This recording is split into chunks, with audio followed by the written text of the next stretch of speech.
Assalamualaikum warahmatullahi wabarakatuh. Apa kabar sobat Softer semuanya? Semoga kalian semua dalam keadaan sehat jasmani dan rohani, tidak kekurangan satu apapun. Bab 1786 sampai bab 1790. Sepasang mata harimau menatap Ye Junlin. Iya, kamu pasti yang menyembunyikan anak itu, sekarang kamu malah berpura-pura. Iya, Junjun terakhir yang kamu lihat, Junjun sudah menghilang sejak saat itu. Bukan kamu atau siapa, kamu tidak mau Junjun, mengapa Anda perlu menggunakan metode ini untuk bergabung dengan Tian's Mansion? Hampir semua orang yang hadir berteriak pada Ye Junlin. Semua orang baru saja mengucapkan selamat tinggal pada Junjun, dan setelah Ye Junlin akhirnya pergi, keempat Tianlong pergi ke kamar untuk menjemput Junjun. Ternyata Junjun hilang, semua orang segera mencari di sekitar villa, tapi tidak ada jejak Junjun sama sekali. Dia menghilang, hal pertama yang dipikirkan semua orang adalah Ye Junlin menyembunyikan Junjun. Bagaimanapun, Ye Junlin adalah orang terakhir yang bertemu Junjun. Setelah dia keluar, Junjun menghilang, itu berarti itu masalahnya. Wajah Li Ziran menjadi gelap. Dia menatap Ye Junlin, dan berkata dengan kecewa, "Aku tahu kamu tidak bisa melepaskan Junjun, aku juga tidak bisa, tapi Junjun punya dunianya sendiri, apakah masuk akal jika kamu menahannya seperti ini? Kamu cepat serahkan Junjun, kalau tidak aku akan kecewa padamu." Yang lain mendesak, "Cepat serahkan Junjun, orang dewasa ini akan membawa Junjun kembali ke Tian's Mansion keempat." Tianlong sangat marah. Tapi karena dengan kekuatan Ye Junlin, mereka tidak berani marah. Semua orang menatap Ye Junlin. Biarkan dia menyerahkan Junjun. Ye Junlin bingung. Dia tidak tahu apa yang sedang terjadi. Butuh waktu puluhan detik bagi Ye Junlin untuk bereaksi. Tubuhnya gemetar. Dia mengepalkan tinjunya erat-erat, dan bertanya dengan gugup, "Kamu, apa yang kamu bicarakan? Junjun hilang." Lihatlah pria yang masih berpura-pura berada di sini. Dia jelas-jelas orang yang menyembunyikan Junjun. Dia bertanya kepada kami, "Junjun hilang." Li Ziran tiba-tiba meninggikan suaranya, "Benar, Junjun hilang. Jika kamu bersembunyi, aku mohon kamu menyerahkan Junjun." Boom, mengerti. Setelah menjawab dengan tegas, otak Ye Junlin meledak. Masalah terjadi. Sesuatu yang besar telah terjadi. Meski diawasi dengan ketat, Junjun dibawa pergi. Masih di bawah hidungnya, ini tidak bisa ditoleransi. Boom, Ye Junlin berubah menjadi embusan angin dan pergi. Sekelompok orang tercengang. Apa maksud Ye Junlin menyembunyikan anak itu dan tidak menyerahkannya? Ye Junlin, berhenti untuk kami, kamu lari kemana? Ye Junlin segera pergi mencari Junjun. Dia dengan cepat melihat sekeliling. Benar saja, saya menemukan energi khusus di suatu tempat di dalam hutan. Rupanya Junjun dibawa pergi. Tim rahasia Ye Junlin dengan cepat berkumpul, mengatakan bahwa mereka juga tidak menemukan apapun. Dan karena Ye Junlin sendiri ada di sana, dia mengatur tim rahasia lebih jauh. Jika pihak lain mengirimkan ahli yang sangat kuat, mereka mungkin tidak dapat mendeteksinya. Misalnya, kali ini, Ye Junlin dan 4 Master Tian's Mansion hadir. Mereka mengambil Junjun dari bawah hidung mereka. Aku ceroboh, Ye Junlin menamparkan keningnya. Agar tidak melihat adegan perpisahan, ia sengaja berjalan agak jauh. Jarak inilah yang memberi peluang bagi pihak lain untuk memanfaatkannya. Siapa yang membawa Junjun pergi? Ye Junlin menengadah ke langit dan meraung. Dia sangat protektif terhadap Junjun, tapi dia tetap dibawa pergi. Saya merasa sangat bersalah, namun satu hal yang pasti, orang yang dikirim oleh pihak lain untuk menangkap Junjun pastilah seorang raksasa super. Di bawah pengawasan 4 penguasa besar Tian's Mansion, bagaimana mungkin orang biasa bisa membawa Junjun pergi secara diam-diam? Sepertinya pihak lain sudah lama menunggu kesempatan ini. Kedatangan 4 Tuan Tian's Mansion ternyata menjadi kesempatan mereka. Saat ini, semua orang datang dengan tergesa-gesa. Di mana Junjun? Cepat serahkan Junjun, teriak Masa dengan marah. Ye Junlin marah, sampai sekarang pun, aku masih curiga dia menyembunyikan Junjun. Langit runtuh, hilangnya Junjun seperti langit yang runtuh menimpa Ye Junlin. Tapi orang-orang ini masih di sini dan salah menuduhnya. Ye Junlin berharap dia bisa menamparkan mereka semua sampai mati. Dia memelototi keempat Tianlong dengan marah. Putriku dibawa pergi oleh musuh, aku tidak punya waktu untuk berbicara omong kosong denganmu. Dia dibawa pergi oleh musuh, semua orang tercengang. Kemudian Tianlong mencibir dan berkata, tidak mungkin, bagaimana mungkin anak itu dibawa pergi? Apakah kamu benar-benar mengira kita berempat tidak ada, Dihu? Tampak sombong, benar, kita berada di halaman, dan anak itu ada tidak jauh dari kita. Lebih dari 100 meter, yang setara dengan tepat di bawah hidung kita. Tidak ada yang bisa mengambil orang dari bawah keempat hidung kita. Ya, Anda meremehkan kami, kan? Dengan kami di sini, bagaimana mungkin musuh diam? Bagaimana kalau membawa orang pergi? Huang Hu juga setuju. Xuan Lang menatap Ye Junlin dengan mata dingin. Tidak ada yang bisa menangkap seseorang di bawah hidung kita tanpa menyadarinya. Itu hanya berarti Anda berbohong, ya, kecuali hanya ada satu kemungkinan. Anda sendiri yang menyembunyikan anak itu secara diam-diam. Dan kemudian menyalahkan orang lain tanpa alasan.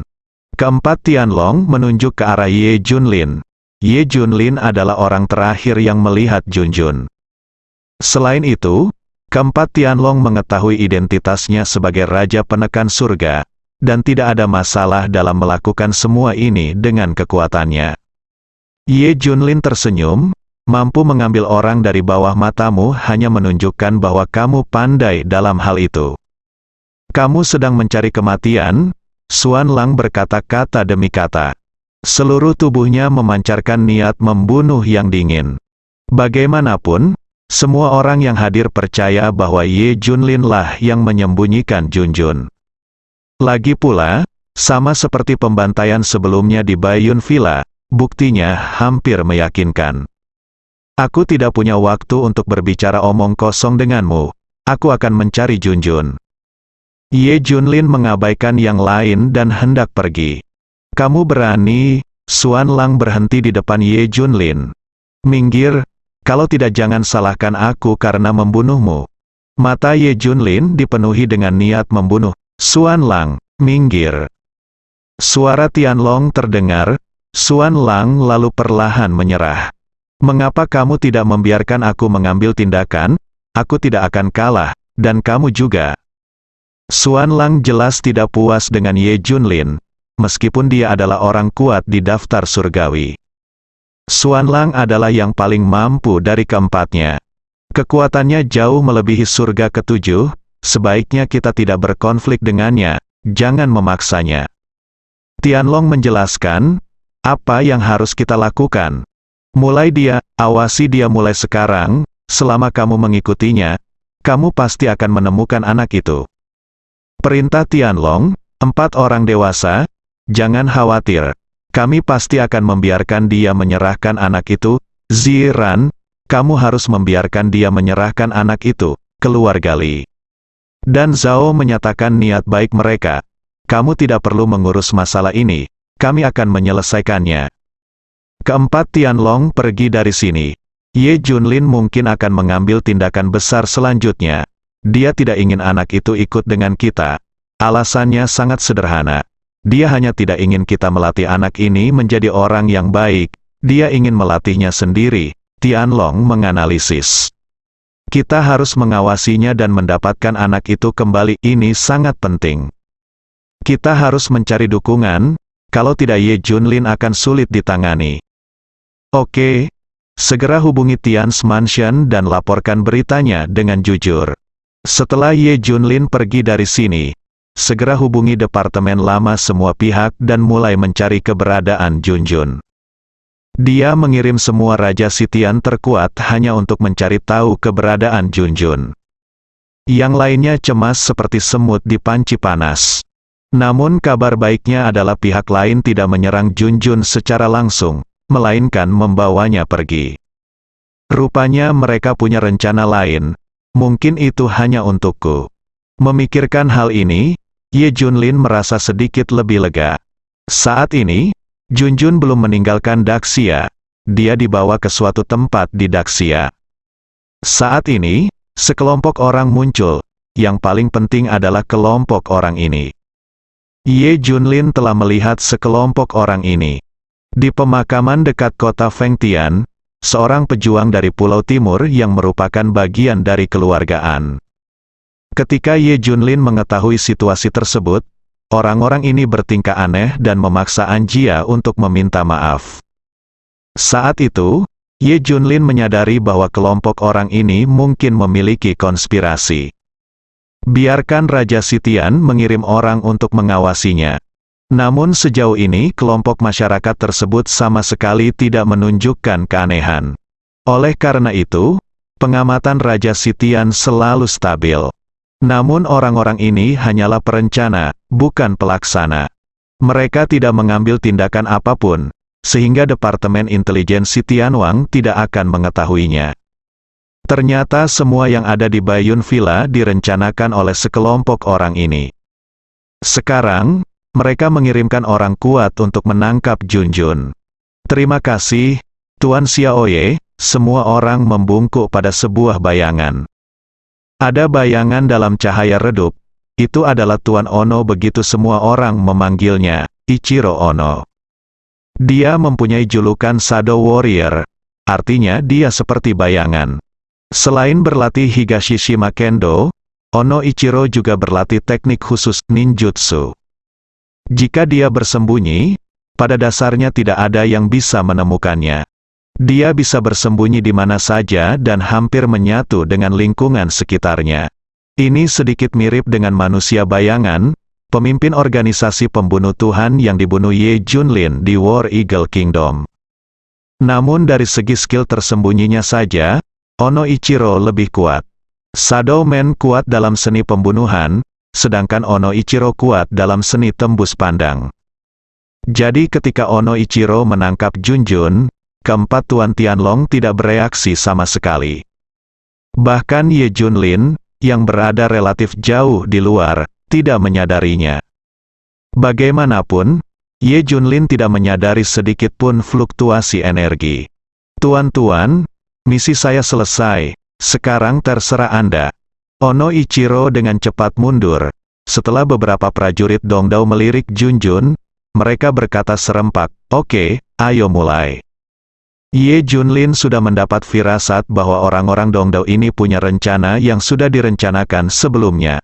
Tapi dia tidak menyangka orang-orang ini akan melakukan tindakan sebesar itu. Atau datang langsung ke dia. Di sisi lain, Ye Junlin mengirimkan semua kekuatan yang dia bisa. Hampir seluruh Great Xia dengan panik mencari keberadaan Junjun. Ye Junlin tahu tidak ada gunanya merasa cemas. Dia duduk dan menenangkan pikirannya. Tapi hatiku tidak pernah tenang.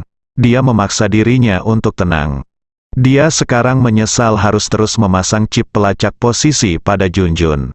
Kalau tidak, dia pasti sudah tahu di mana Junjun berada sekarang. Menyesali, setelah menyelamatkan Junjun, dia akan memasang chip lain. Tianlong dan yang lainnya masih menatap Ye Junlin. Tidak mungkin, dia begitu tenang setelah kehilangan putrinya. Melihat Ye Junlin yang sedang bermeditasi dengan tenang, kata Dihu tidak puas. Berarti putrinya tidak hilang sama sekali, saya tidak tahan lagi. Akhirnya mereka tidak tahan dan berjalan keluar. Ye Junlin, kamu terus mengatakan bahwa putrimu telah ditangkap oleh musuh, bukankah kamu seharusnya mencarinya ke seluruh dunia dengan tergesa-gesa saat ini? Bagaimana kamu bisa bermeditasi di sini dengan tenang?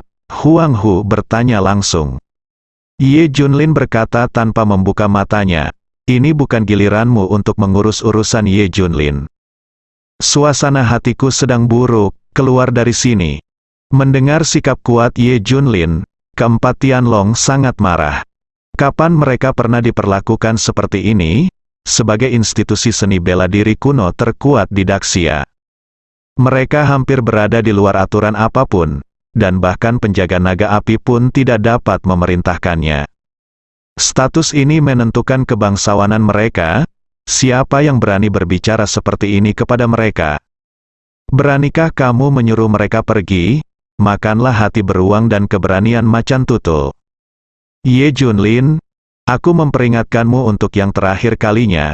Segera serahkan anak itu, jangan paksa aku melakukannya. Aku sudah lama bersabar denganmu. Xuan Lang tidak bisa menahannya. Lagi, dia sudah lama ingin menantang Raja Zentian.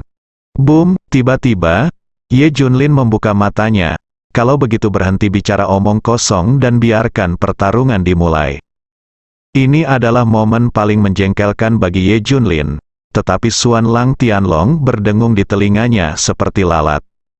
Ye Junlin memiliki keinginan untuk membunuh orang. Dia ingin menembak keempat orang ini, ketiga Tianlong ingin menghentikannya, tapi sudah terlambat. Suasana tegang akan segera pecah. Xuan Lang terlihat sangat bersemangat dan mencibir. Biarkan aku mencoba melihat seberapa kuat 20 besar itu. Satu pukulan akan membunuhmu. Ye Junlin sudah mengangkat tinjunya dan hendak meninjunya. Gemuruh, Ye Junlin mengangkat tinjunya. Bumi benar-benar bergetar, dan angin kencang berangsur-angsur berkumpul. Momentum luar biasa akan datang, wajah Tianlong dan lainnya berubah drastis. Yang kuat di daftar surga memang cukup kuat, bahkan ekspresi Xuan Lang berubah drastis. Tapi dia tampak semakin bersemangat, semakin kuat Ye Junlin, semakin dia tertarik. Xuan Lang juga mulai menggunakan teknik terkuatnya. Saya akan bersaing dengan Ye Junlin. Pada saat kritis, Raja Sitian tiba-tiba berlari dengan tergesa-gesa. Wang, ada berita, dia berteriak pada Ye Junlin. Pertempuran besar tiba-tiba hancur. Mendengar ini, Ye Junlin tiba-tiba menarik tinjunya dan segera pergi bersama Raja Sitian. Kamu tidak akan seberuntung itu lain kali. Sebelum pergi, Ye Junlin meninggalkan pesan pada Xuan Lang. Xuan Lang hampir marah. Dengarkan apa yang dia katakan. Aku ragu dia berani, itu sebabnya dia menghindariku seperti ini. Xuan Lang berkata dengan marah. Tianlong dan yang lainnya saling memandang. Benarkah demikian? Apakah dia takut? Mereka tidak bisa memikirkan alasan lain. Bagaimanapun, mereka selalu mengira Ye Junlin menyembunyikan Junjun daripada kehilangan dia. Ayo, ikuti dia dan terus tatap dia untuk melihat trik apa yang dia miliki. Di sisi lain, Ye Junlin mengikuti Raja Sitian ke markas Jiangbei. Wang, kami baru saja mendapat informasi, seseorang membawa Junjun ke sebuah pulau kecil di suatu tempat di Laut Cina Timur Daxia, dan mereka ingin secara terbuka mencari master untuk Junjun. Ye Junlin mengerutkan kening. Putriku harus memiliki. Orang lain menemukan tuannya pada gilirannya. Apakah Anda mendapatkan persetujuan saya? Itu benar. Dan syarat untuk menerima Junjun sebagai murid adalah dengan mengeluarkan harta. Harta siapapun yang lebih berharga akan dapat menerima Junjun sebagai murid. Dia terus mati tanpa mengatakan sesuatu yang mengejutkan. Segera setelah Raja Sitian mengucapkan kata-kata ini, wajah Ye Junlin berubah drastis. Apa, kamu benar-benar menerima putriku sebagai muridmu seperti ini?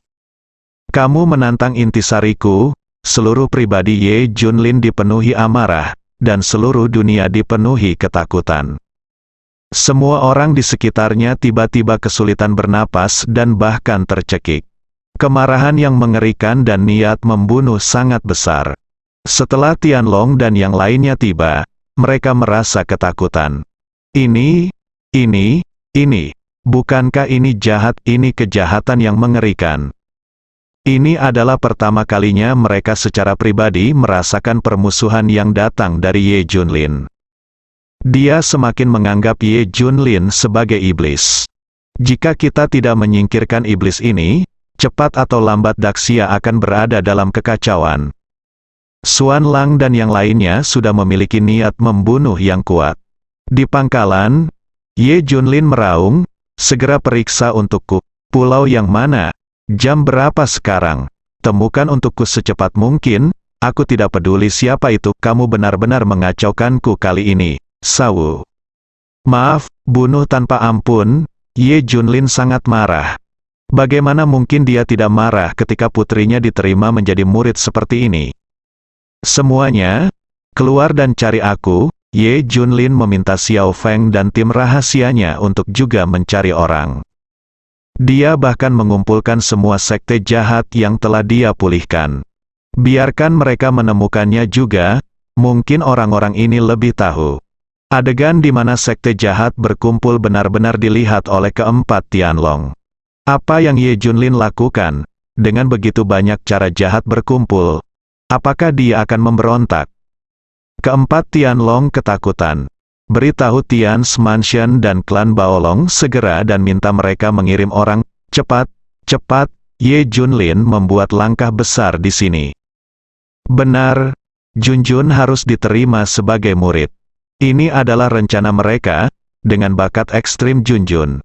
Begitu berita perekrutan murid dirilis, semua orang akan buru-buru mengambilnya. Entah itu kekuatan Daxia atau kekuatan global, semua orang menginginkannya. Namun, kabar bahwa Junjun menjadi murid tidak menyebar luas di antara pasukan di Pulau Timur. Bahkan sangat tertutup, tidak ada berita yang akan dirilis. Dan bagaimana dengan kekuatan yang ingin merekrut murid? Mereka mengirimkan surat undangan satu persatu untuk mengundang mereka secara khusus. Kekuatan yang menerima undangan tersebut tentu saja diam demi keuntungan mereka sendiri. Oleh karena itu, kecuali orang atau kekuatan yang berinisiatif mengundangnya, tidak ada yang mengetahui tentang magang Junjun. Meski informasi konferensi pemagangan ini tertutup, namun masih banyak orang yang diundang untuk berpartisipasi. Di sebuah pulau tak dikenal di suatu tempat di Laut Cina Timur, terletak jauh di Laut Cina Timur dan merupakan tempat berkumpulnya badai. Tempat ini kebetulan berada di area terlarang, seringkali bahkan tidak dapat dideteksi oleh satelit. Rute pesawat dan kapal umumnya menghindari kawasan ini. Namun samurai Pulau Timur memilih untuk menerima Junjun sebagai muridnya di pulau kecil ini. Oleh karena itu, meskipun Raja Sitian dan yang lainnya memiliki departemen intelijen terkuat, akan sulit bagi mereka untuk segera mengetahuinya. Di pulau kecil, para pejuang dari Pulau Timur datang ke sini lebih awal. Sebuah helikopter mendarat, dan beberapa ahli membawa Junjun ke sini. Tempatnya sudah diatur sejak lama, Junjun terkunci di latar belakang. Junjun mengedipkan matanya yang besar dan tidak berkata apa-apa, tidak menangis atau membuat keributan. Menilai dari ekspresi serius di wajahnya saat dia melihat sekeliling, dia sepertinya sedang memikirkan solusi. Meskipun Junjun masih muda, dia adalah anak yang bijaksana. Pengalaman berbeda yang ia alami dari anak-anak lain sejak ia masih kecil membuat pikirannya jauh melampaui pikiran orang biasa. Junjun memegang erat tangan kecilnya, diam-diam mendesah bahwa dia masih belum cukup kuat. Satu-satunya hal yang dia tunggu saat ini adalah Ye Junlin datang untuk menyelamatkan. Tapi dia juga harus melakukan apa yang dia bisa. Seperti mengingat semua orang yang hadir. Meski semuanya bertopeng, dia tetap harus mengingat ciri-cirinya. Bahkan kata-kata mereka sendiri pun harus diingat. Biar ayah punya lebih banyak petunjuk. Pemimpin prajurit Pulau Timur menutupi wajahnya dan mencibir. Hari ini kita akan melihat seberapa besar nilai yang bisa diberikan oleh jenius pertama Gritsia ini kepada kita. Hahaha, tunggu dan lihat, semuanya sudah siap. Selanjutnya kita tunggu datangnya kekuatan yang ingin merekrut murid. Gemuruh. Tidak lama kemudian, terdengar suara gemuruh di atas pulau. Sebuah helikopter tiba, yang pertama masuk. Dewa Perang Naga Gila berasal dari kekuatan kuno Daxia, Istana Naga Gila. Kekuatannya dekat dengan surga ke-8, orang kuat ke-19 di peringkat musim panas hebat. Satu tempat lebih tinggi dari peringkat Ye Junlin. Faktanya, setelah perjanjian para dewa dan berbagai gangguan, berbagai kekuatan kuno muncul satu persatu. Namun kekuatan yang lebih kuat dan lebih kuno masih dalam keadaan terpencil. Tidak pernah muncul, saya tidak tahu dari mana Dong Dao dan kelompok pasukan ini diundang. Itu juga menunjukkan betapa kuatnya mereka, Rumble. Orang kedua memasuki panggung, Yang Mulia Xuan Lei, penguasa Aula Xuan Lei. Orang kuat ke-15 di peringkat musim panas hebat. Yang ketiga masuk, penguasa kota Feng Lei, pedang Feng Lei tertinggi. Ke-13 dalam daftar musim panas. Yang keempat masuk, entry kelima. Segera perwakilan lebih dari 10 pasukan memasuki tempat tersebut. Hampir semua orang yang menduduki peringkat ke-11 hingga ke-20 dalam daftar musim panas telah tiba. Nomor 16 masuk, dia adalah Dewa Pedang Xuan Ming dari Istana Xuan Ming. Peringkat ke-12 di peringkat musim panas hebat. Nomor 17 masuk, dia adalah 5 dari Tao Gunung Wulonglong, yang terkenal dengan karyanya sihir, peringkat ke-11 di peringkat musim panas hebat. Begitu keduanya memasuki ruangan, semua orang tersentak, kecuali 10 besar dalam daftar musim panas. Semua orang ada di sini. Separuh dari orang-orang dalam daftar itu buruk, tak hanya pasukan Daxia yang datang. Selain negara-negara tetangga di sekitar Daxia, ada juga puluhan kekuatan kuno yang kuat yang datang. Pada dasarnya semua kekuatan yang diundang datang, bersambung.